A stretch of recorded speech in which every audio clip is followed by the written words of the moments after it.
You can stand through any trial if you're standing with God.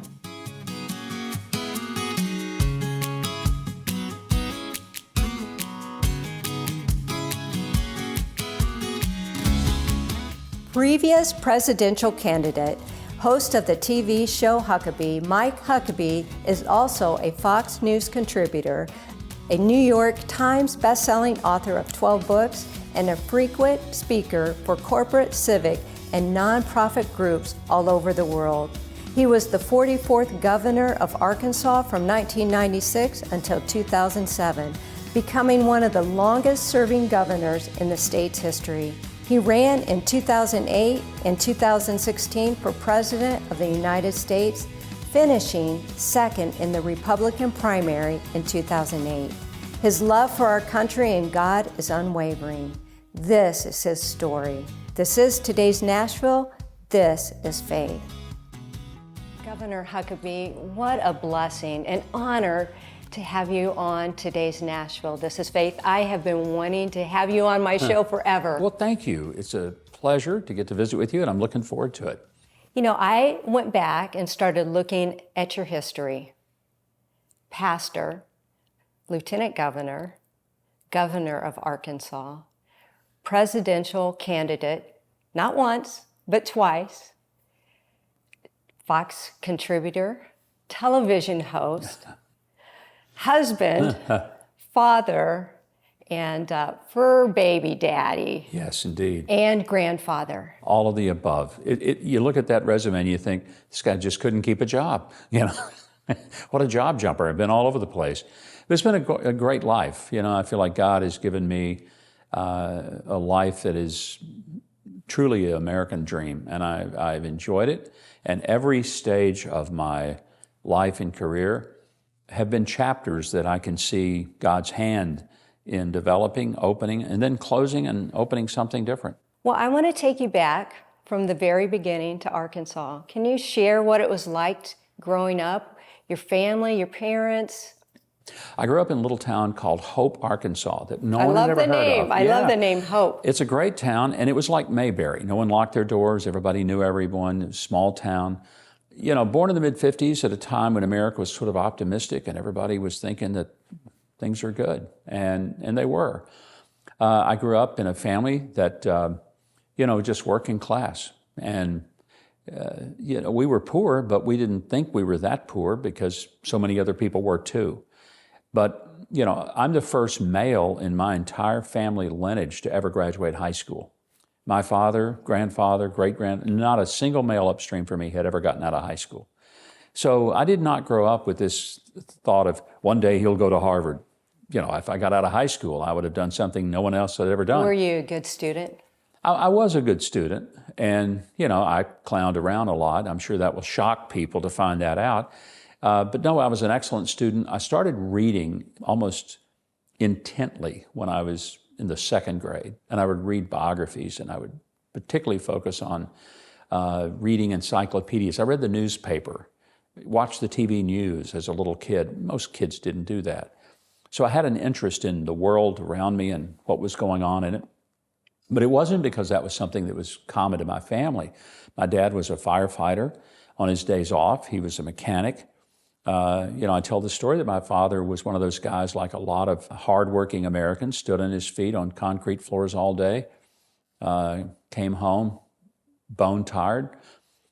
You know, he knew just heavy lifting and hard work, had just the grime of a hard day's work on his hands and never could scrub it off. I like to say we grew up, the only soap we had in our house was lava soap. I was in college before I found out it isn't supposed to hurt when you take a shower. But when you have lava soap, you find that, you know, it's like scrubbing off. But I grew up in a wonderful home in the sense that, you know, even though my parents didn't have a lot to give me, that forced me to have to work from the time I was just a small child. So if I wanted a baseball or BBs for my BB gun, I didn't go to my parents and say, hey, can you open your wallet and give me some money? I would take a little wagon around the neighborhood and collect, we call them Coke bottles in the South. We'd turn them in for deposits, and we had enough, we'd go, you know, buy a baseball. I caught chickens, which was the most horrible job in the world. You'd go to chicken houses at 10 o'clock at night, 8, 9-year-old kids. We were slave labor. There was no OSHA back in those days because they never would have allowed this. And we'd catch chickens all night long till 6 in the morning, and we'd stuff them in these wooden crates, and off to KFC they would go. It was a horrible job, smelly, nasty. Oh, I've been in one of those. Oh, they're just, it's, but here's what it did for me. As a kid, I'd come out of those chicken houses and I'd say, what do I have to do so I don't do this for the rest of my life? Well, you got to work hard, get a good education, and treat people right. So that put me on my path to the rest of my life, and I thank God for having had such a hideous job early on because it motivated me. So you went to college then? I did. Went to Ouachita Baptist University, private Christian college in Arkansas. Wonderful school, huge impact on me. It was, a delightful atmosphere. Academically, very challenging, but spiritually was also nurturing. And that was, for me, the perfect place to be. When did you accept Jesus? On my 10th birthday, I went to Vacation Bible School at a little missionary Baptist church in Hope. And I went because my sister had gone the day before. She came home and said, you ought to go to Bible school. I said, nah, Bible school's for sissies. She said, oh, they give you all the cookies you can eat and all the Kool-Aid you can drink, and they play baseball in the breaks. I said, well, that sounds good. So I went the next day. Of course, I found out they didn't think I could eat more than 2 cookies or have more than 1 cup of Kool-Aid. But that day, the pastor came in and talked to us about what it was to be saved. It was a word I'd never heard before. What is that? But whatever he described, I knew it hadn't happened to me. And so he said, I'm going to pray a prayer. If you'd like to pray the prayer, you can pray with me and lift your hand. Well, I wasn't going to lift my hand because I thought he'd call me out and embarrass me. But I prayed the prayer. And I was overwhelmed with the sense that God had just come into my life. I mean, I'm 10 years old. It's not like I had to confess drug addiction or something of that nature. It was just that as a 10-year-old kid, it was very clear to me that God was real and that he showed up in my life. And that was, best birthday gift I could have ever had. Did you know that he was calling you into an amazing ministry? No, I figured I'd just, squander my life away in Hope, Arkansas, and hopefully do something a little better than catching chickens at the time. When did you know the call on your life? Well, it was probably when I was 15. I started work at a radio station at the age of 14, which was the result of a broken finger at age 11, playing Little League Baseball. The quick version of the story is I was playing baseball. I was a catcher. We were a horrible team, never won a game. And a kid hit a foul tip, and I did something catchers intuitively know they're not supposed to do. In addition to my mitt, I put my hand out here because I wanted to make sure I caught the ball. I misjudged it. The ball took this index finger and just bent it back toward my elbow. I mean, it just shattered it. And I held it up and I said, hey, coach, I think I broke my finger. I could have been an orthopedic surgeon with diagnostic skills like that.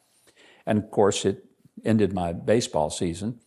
They told me I could go to the press box and help work on the public address system and announce the batters. Okay, free Cokes, free popcorn doing that. Hope was such a small town that the local radio station broadcast all the Little League games. Now think about how boring that must have been, but they did it. The manager of the station came, and he didn't want to do it because the guy that normally did it got sick. He said, kid, would you like to call a few innings? I said, sure. They passed me the mic. Innings later, he said, you're not bad. When you're 14 and can get your license, come see me, I'll give you a job. And that was the beginning of that. The beginning of the... Yep. Well, when we come back, we're going to talk about going from pastoring to politics and a whole lot more. Okay. Mike, let's go back to the time you broke your finger. Okay. What was your thoughts? My world had ended. This was the end of life for me. At age 11, if you're playing Little League Baseball in Hope, Arkansas, there was nothing else to do. So I really thought this was the worst thing that ever could have happened to me. And you question, God, why? I look back, and what I thought was the worst thing was the best thing that ever happened to me, because that led me to getting a job at age 14. That paid my way through junior high, high school, college, and grad school. I did it through broadcasting. Everywhere I went, I was able to get a job in radio and eventually television. So, it's like the story in Genesis 50, the story of Joseph, abandoned by his brothers, sold off into slavery, left for dead. They thought he was dead, hoped he was dead. Years later, after a terrible life of mistreatment and false accusations, he's in a position now to save the entire nation of Israel. And his brothers, who then realized he's alive, thought he'll kill us all. And he says to his brothers, what you intended for harm, God used for good. That's a great reminder that things that I think are the worst things that are happening to me, be patient, because sometimes our detours become our destination. And what I thought was the worst thing was the best thing that ever happened to me. Turned my life around in so many ways. I was a shy, bashful kid.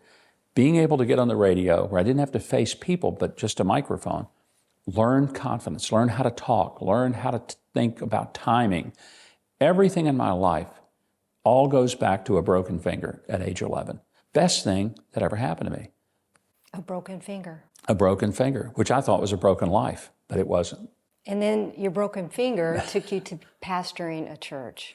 Yeah, first, most people think my first career was pastoring. It wasn't. My first career was Christian broadcasting, radio and television. And I honestly thought that was going to be my life career, because as a teenager working in radio and thinking, I could do Christian broadcasting. So that's what I intended to do. Well, didn't you work with James Robinson? James Robinson, yes. I did. I was director of communications for him. I ran an ad agency for him. When I left there, I came back to Arkansas and I created an ad agency. And I honestly thought that what I was going to do was to run an ad agency. I was ghostwriting books. I was producing television and radio commercials for people and ministries. And I intended to parlay that into eventually running for public office. And a church in Pine Bluff, Arkansas asked me to come and speak at a banquet. I did. Then they asked me to come and speak on a Sunday morning. I did. They said, would you do a Bible conference? Okay. I did that.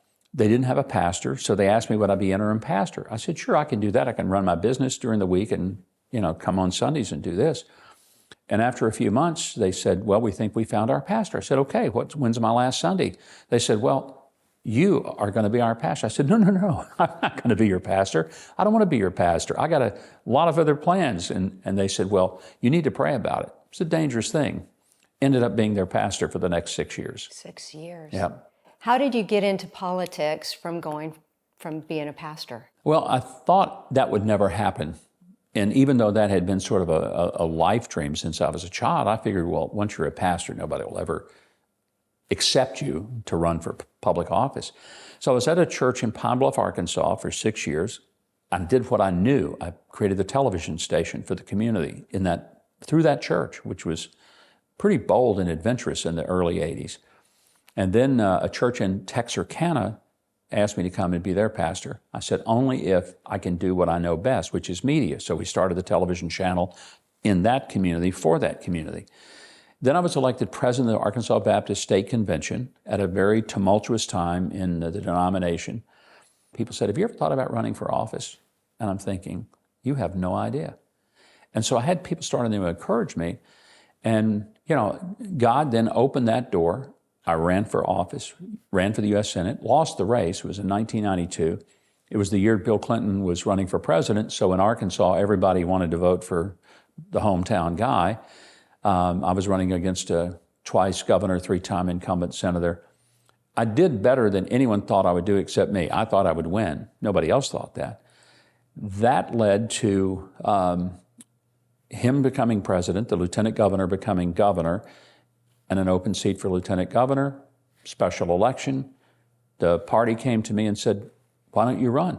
You've just finished an election. You've got volunteers. You have a statewide organization. And I'm thinking, I'm exhausted. I just finished this bruising race.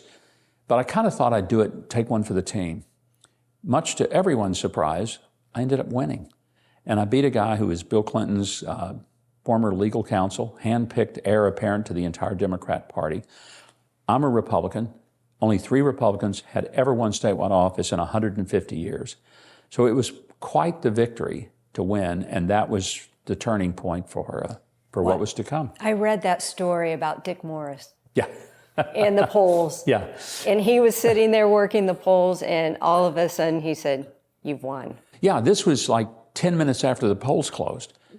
and he's getting some quick results from 2 or 3 places around the state, and he's frantically figuring on this little pad of paper, and he looks up, and in his classic Dick Morris styles, because he's a New York guy, and he looks up and he says, "Wow, you just won." I said, "No, I didn't, Dick. I mean, we're barely 3% of the vote in." "Yeah, you just won. You're going to win by 51-49. And I said, "How do you know that?" He said, "Trust me."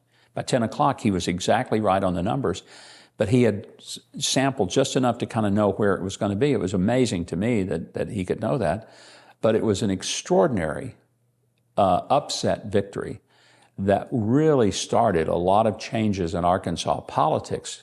And we were such a tiny minority, incredible. That went from now a supermajority party in the state that my daughter is able to enjoy. And I tell her sometimes, you better be glad that you have a majority and not having to deal with what I did, which included having the door to my office nailed shut on the day of my swearing in as lieutenant governor because the Democrats in the state were so angry that I had won the election. Webb Hubbell, who was working at Bill Clinton's White House, called back to the Capitol and said, "This is an embarrassment to the president to have this guy win. You got to give him a lesson." So they nailed my door shut. It remained nailed shut for 59 days. I could not get into the door of my office. And it was physically nailed. This is not an apocryphal story.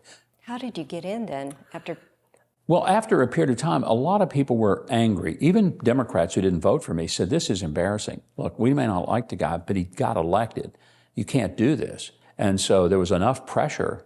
And I put a little sign out by the door, and every day I'd change the number.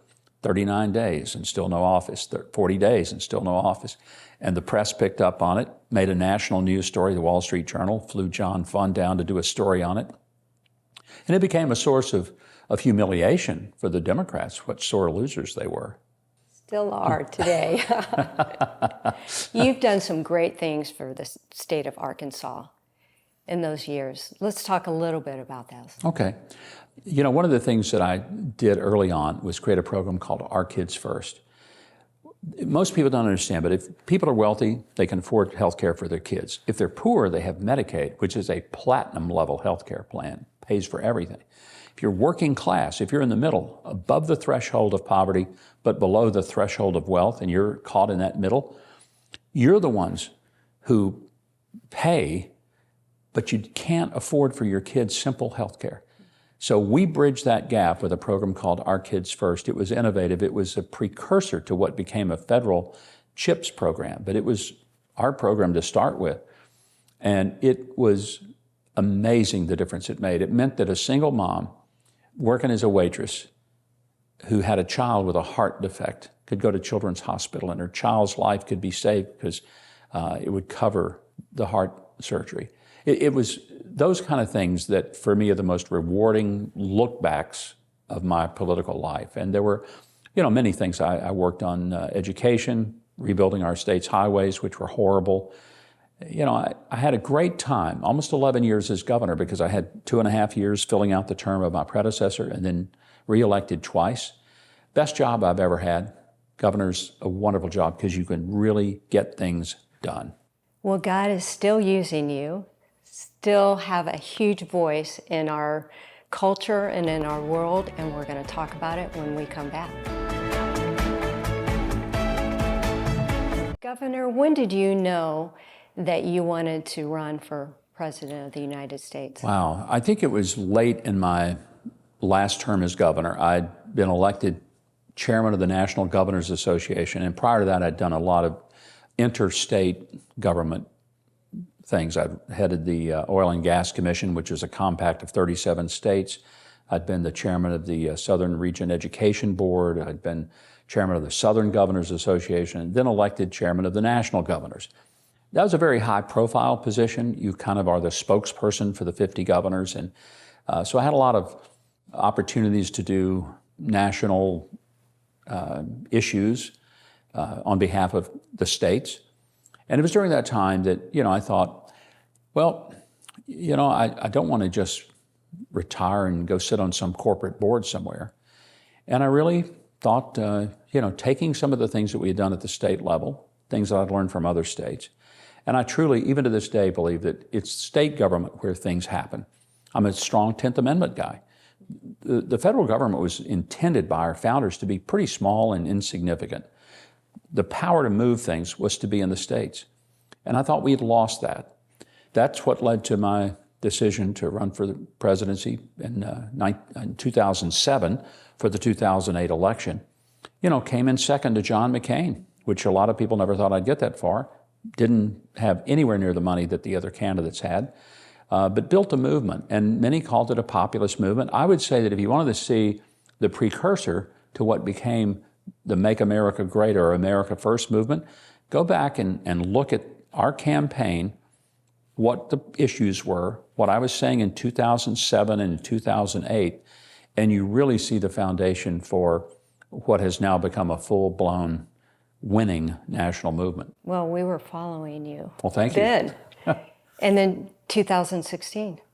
Yeah, 2016, I thought, maybe I have another shot at this. And of course, I was one of 18 people who were obliterated by Donald Trump in his candidacy, but I didn't mind that much because I really felt like he had the gravitas, and particularly he had the momentum, the celebrity, and everything else, that he could take the movement and make it work. And what a lot of people were shocked by, you're supporting Donald Trump, as a Christian, how do you do that?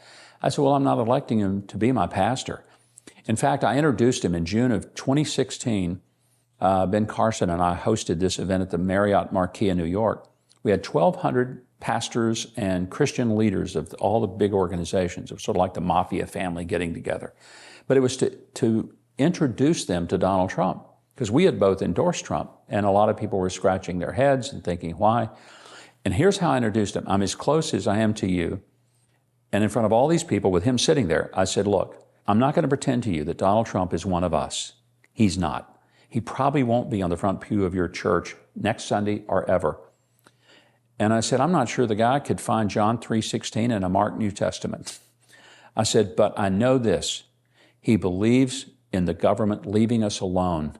He believes in religious liberty.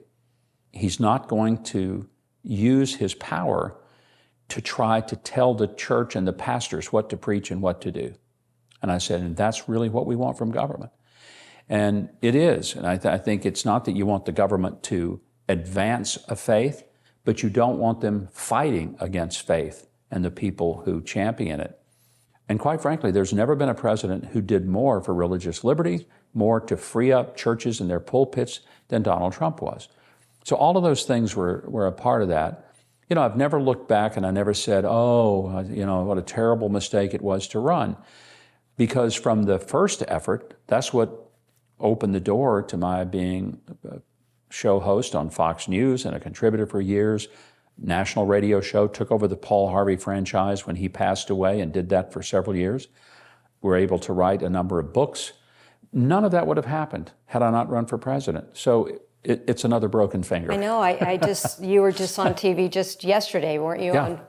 And here you are with me today. Right. So when you look at the culture today, faith and politics, a lot of people have a hard time with that. How do you merge those? Well, I think people need to understand that politics is like the NFL. It's a game played within these boundaries, and it's a tough game. You hit hard. It's not one for the faint of heart. Politics is a game that's full contact sport played without pads. And if people go in thinking it's going to be gentle and kind and sweet and nice, they're going to be horribly hurt and disappointed. I don't have a problem, and it's not a compartmentalization. I'm going to be a Christian full-time in or out of politics.